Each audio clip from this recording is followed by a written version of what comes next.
जय हिंद दोस्तों।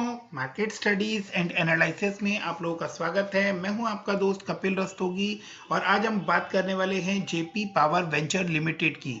एक बहुत ही छोटा शेयर, मार्केट कैप 2056 करोड़ की है और बहुत ही छोटा शेयर है, 3 रुपए का शेयर है। तो अगर आप लोग इसमें किसी कंडीशन में इन्वेस्टमेंट करते भी हैं तो वो अमाउंट बहुत ही छोटा होना चाहिए। ऐसे रिस्की शेयर के बारे में पहले से ये डिस्क्लेमर दे रहा हूं कि इस तरह के शेयर में अगर आप लोगों को कोई भी अच्छी बड़ी न्यूज भी आती हुई दिखती है, कुछ भी अट्रैक्टिव होता हुआ दिखाई देता है, इसके बावजूद भी आप लोग ऐसे शेयर्स में बहुत ज्यादा बड़ा इन्वेस्टमेंट ना करें।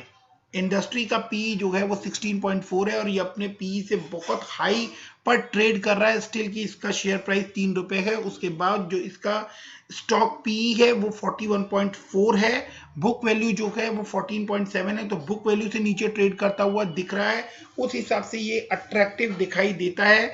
इसमें कौन से पॉइंट्स हैं जो हमें अच्छे लगने चाहिए, कौन से पॉइंट्स हैं जो जिनको हमें बहुत ध्यान देना चाहिए, उन सभी पॉइंट्स को आज हम डिस्कस करेंगे। तो बने रहिए वीडियो में मेरे साथ।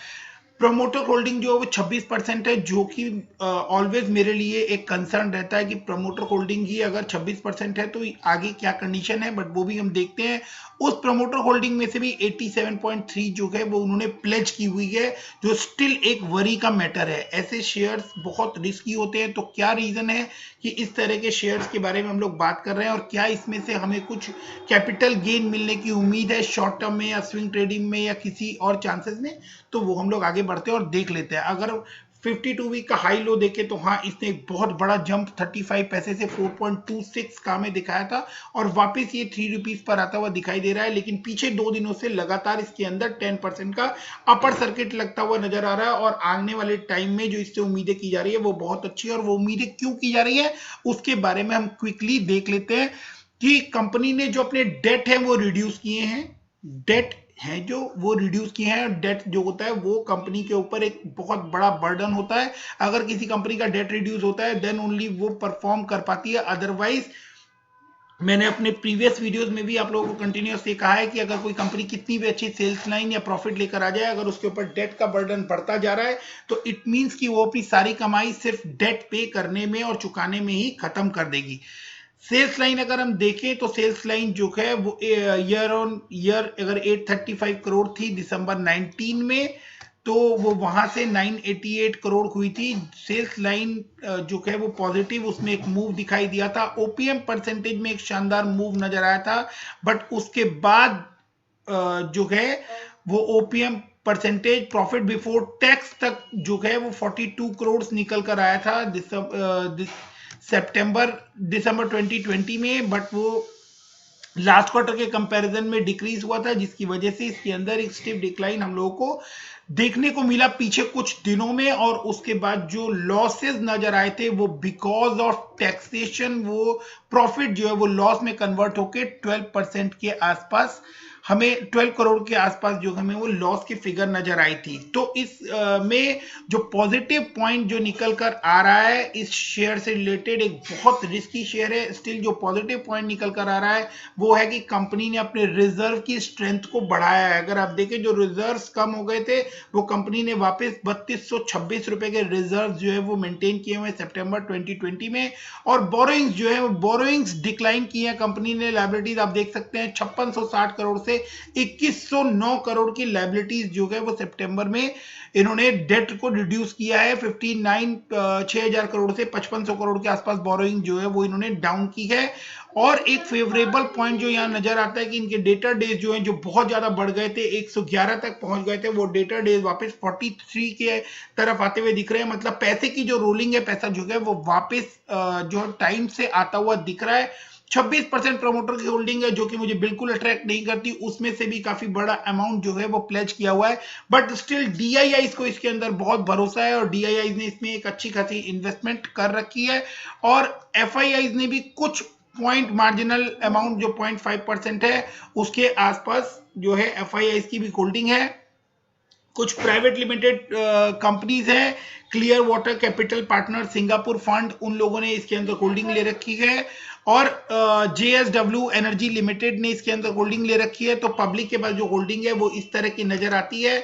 इसके बाद हम इसको एक बार चार्ट्स के ऊपर देखने की कोशिश करते हैं। तो एक लंबी गिरावट के बाद एक महीने में उतार चढ़ाव लेने के बाद ये गिरकर ₹2.40 पर आ गया था, जहां पर शेयर होल्डर्स के अंदर एक पैनिक क्रिएट होना स्वाभाविक था कि जेपी पावर में आगे क्या होने वाला है। और उसके बाद यहां से जो है हम लोग पीछे 2 दिनों से 10% की लगातार रैली देख रहे हैं कि, और वहां से इसने वापस ₹3.30 तक का सफर कर लिया है। तो आगे इसके अंदर क्या पोजीशन बनती है, इसको एक बार हम लोग चार्ट के ऊपर देख लेते हैं।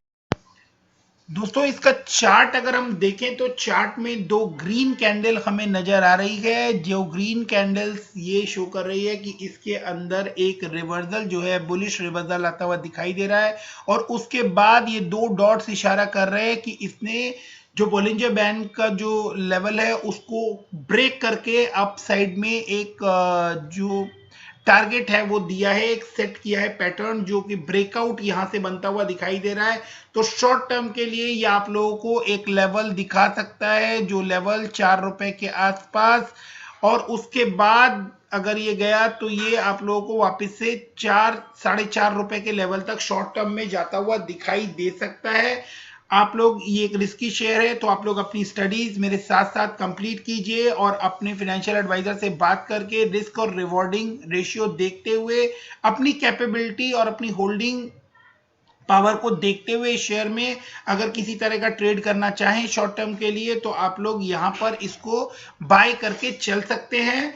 और अगर ये इसके ऊपर आप लोगों को स्टॉप लॉस लगाना हो तो आप लोग इमीडिएट जो स्टॉप लॉस इसका बनता है, जो यहां पर दिख रहा है, वो ₹2.40 के आसपास है। अगर ये शेयर वापस से लोअर सर्किट में आता हुआ दिखता है तो आप लोग ₹2.40 के आसपास इस शेयर में से निकल जाइए, क्योंकि उसके बाद ये वापस से कंसोलिडेशन फेज में फंस सकता है। अगर इसने अपसाइड ब्रेक कंटिन्यू रखा, जो जिस अपसाइड मूव में जा रहा है, तो ये आप आने वाले टाइम में आप लोगों को महीने 2 महीने में काफी अच्छा पैसा बनाकर दे सकता है। तो दोस्तों RSI जो है वो इसका 62-63 के आसपास चल रहा है। तो ये बुलिश जोन में ऑलरेडी एंटर्ड है और वहां से आप लोगों को ये अच्छी अपसाइड दिखाने की कैपेसिटी रखता है। जहां पर आप देखिए तो इसने 28-29 से एक सॉलिड रिवर्सल लिया है RSI ने, और ये यहां पर इस समय 62-63 के आसपास दिखाई दे रहा है। और अगर ये 70 क्रॉस करता है तो इसके अंदर एक बहुत अच्छी रैली जो है, RSI पे आप लोग पूरी नजर बनाए रखें। अगर RSI 70 क्रॉस करता है तो डेफिनेटली एक बाइंग जोन में एंट्री कर जाएगा और वहां से आप लोग इसके अंदर अच्छी अपसाइड देख सकते हैं। तो दोस्तों अगर वीडियो आप लोगों के लिए फायदेमंद रहा हो और आप लोगों को ये इन्फॉर्मेशन अच्छी लगी हो तो वीडियो को लाइक कर दीजिए। चैनल को अभी तक सब्सक्राइब नहीं किया है तो प्लीज चैनल को सब्सक्राइब कर दीजिए, सो दैट कि हम लोग आपस में जुड़े रहें। थैंक यू दोस्तों, keep investing, stay safe, thank you, bye bye.